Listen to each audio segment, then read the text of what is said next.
4,000 years ago, a city rose from nothing but mud and river water and became the most powerful place on Earth. This is what it actually felt like to walk its streets. And by the end, you'll understand why it never truly disappeared. Stand at the edge of the Euphrates 4,000 years ago, and you would see something no city on Earth had ever built before. Towers that scraped the clouds.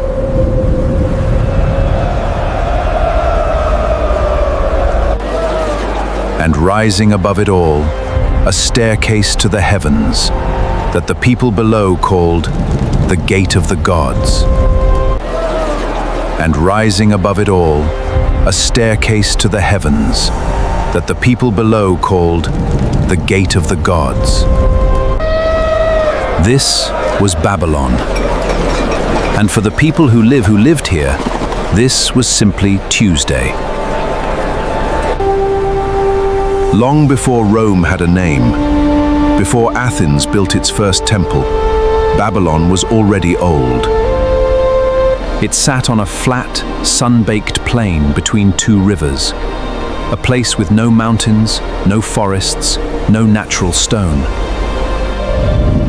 And yet, from this unlikely ground, humanity built one of its first true cities. A place where writing was born.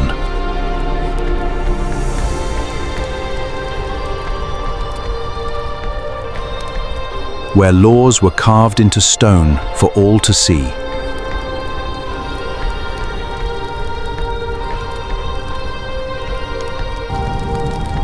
Where the stars themselves were mapped for the first time.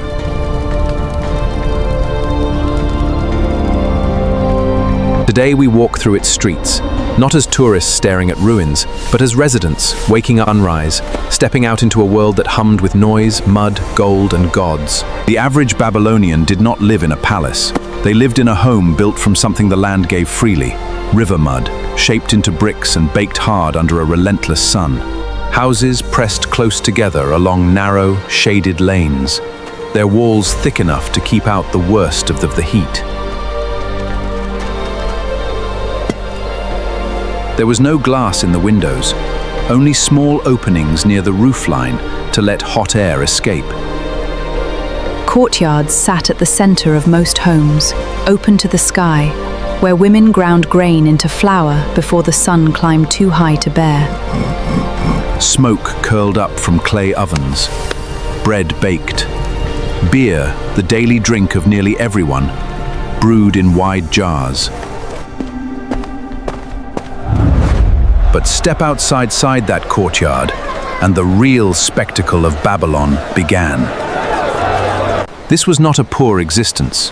It was practical, efficient, and shaped entirely by a landscape with no stone and no timber, only water, mud, and reeds.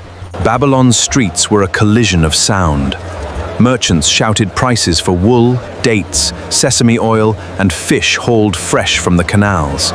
Priests moved past in white linen, heading toward temple duties that structured the rhythm of daily life. Somewhere, always, a dispute was breaking out over a debt, a theft, or a broken contract, because Babylonians loved nothing more than settling arguments with the written word. Nearly every transaction, no matter how small, was pressed into a clay tablet using a reed stylus. Buying a goat, renting a field, marrying a daughter, all of it recorded, all of it dated, all of it stored. Some historians believe Babylon may have produced more written records in a single generation than most ancient societies did in centuries. This was a civilization obsessed with proof, with order, with law. And that obsession had a name every Babylonian knew by heart: Hammurabi. Centuries before Babylon reached its golden age, one king reshaped how an entire society understood justice. Hammurabi did not merely rule, he legislated, Nearly 300 laws were carved into a towering stone pillar and placed where the public could see them. An eye for an eye, a tooth for a tooth. Punishments matched to crimes with brutal, mathematical precision. For the average citizen, this meant something remarkable for its time. The law applied to everyone, at least in theory, from the wealthiest merchant to the poorest laborer. It also meant Babylon operated with a formality unusual for the ancient world. Disputes went to judges. Judges consulted precedent. In a city without concrete, without steel, an idea alone became one of its most enduring structures. But laws did not build empires. Ambition did. And no ambition in Babylon came centuries later, one who would turn this city into a legend. Under Nebuchadnezzar II, Babylon transformed. The mud brick city became a showcase of imperial power, unlike anything the region had seen. Massive walls encircled the city, wide enough, according to later writers, for chariots to pass each other atop them. The Ishtar Gate rose at the city's entrance. Covered in glazed blue bricks, Babylon does not merely rule, Babylon dazzles. Somewhere within this transformed skyline stood the ziggurat, so immense that later travelers whispered stories of a tower that once tried to reach heaven itself. Whether or not this same structure inspired the biblical Tower of Babel remains debated among historians, undeniably designed to humble anyone who looked upon it. And then there were the gardens, the ones that may or may not have existed exactly as legend describes them, but that captured imaginations for thousands of years afterward. Ancient writers describe terraces stacked one above another, watered by an ingenious system that pulled water up from the Euphrates itself. To a population surrounded by flat, dry plains, a garden climbing into the sky must have seemed almost supernatural. Yet modern archaeologists have never definitively located within Babylon's ruins, leading some to argue they may have actually stood in the rival city of Nineveh, misattributed by later historians. Others insist evidence still waits beneath centuries of shifting riverbeds and buried sediment. What remains certain is this: whether myth, misplaced memory, a place where human ambition could reshape nature into something impossible. While kings built monuments to eternity, ordinary Babylonians were more concerned with something far more immediate: the marketplace. Babylon sat at the crossroads of major trade routes, and its markets reflected that position. Merchants arrived with tin from distant mountains, cedar from Lebanon, spices from routes stretching toward India, and textiles dyed in colors unavailable from local materials. Silver, weighed carefully on scales, functioned as an early form of currency, long before coins existed. Interest rates on loans were common, sometimes exploitative, and frequently disputed in the very court system Hammurabi had formalized centuries earlier. Women in Babylon held more legal standing than in many other ancients initiate divorce, though social expectations still constrained their daily lives considerably. Slavery also existed within this economy, in fields, households, and construction projects that built the very monuments tourists marvel at today. Beneath the gold and grandeur, Babylon operated on a foundation as old as civilization itself: hierarchy, labor, and survival.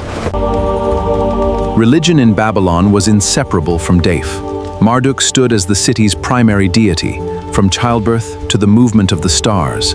Ziggurats functioned as both religious centers and civic anchors, staffed by priests who also served as astronomers, mathematicians, and record keepers. Babylonian priests tracked the movements of Venus with startling precision, developed early mathematical systems based on units of 60, a legacy that still survives today. Festivals filled the calendar, most notably the New Year celebration known as Akitu. sometimes even undergoing a staged humiliation to prove his humility before the gods. For ordinary citizens, these festivals offered rare communal joy, a break from labor, a chance to feast and witness the spectacle of royal power intertwined with divine performance. Yet for all its brilliance, Babylon's story was never one of permanent triumph. Empires rise, and empires inevitably fall. Babylon's fortunes shifted many times, rebuilt under Nebuchadnezzar, only to fall when the Persian king Cyrus took the city, from a population disillusioned with its own leadership. Later, Alexander the Great arrived, reportedly intending to make Babylon a capital of his own growing empire, drawn to a city whose reputation for grandeur had never fully faded, even in decline. Its population toward newer cities like Seleucia, until the once great metropolis into mounds of dust along the Euphrates. The walls crumbled, the temples emptied, the hanging gardens disappeared entirely, surviving only in memory and manuscript. And yet, walk through the ruins today, and you can still feel it. Despite invasion, fire, abandonment, and thousands of years of desert wind, Babylon never truly vanished. Its legal codes shaped how later civilizations thought about justice.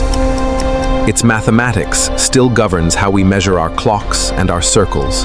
Its stories, garden, gate, and tower still echo through religious texts and popular imagination millennia after the last citizen walked its streets. The walls are gone, the gardens are gone, but Babylon is still here, in every clock, every law, every story. And human ambition made Subscribe physical, if you want to keep however uncovering briefly, history, against and tell the us passage of where should time. we go next. History never truly disappears. It simply waits to be uncovered again.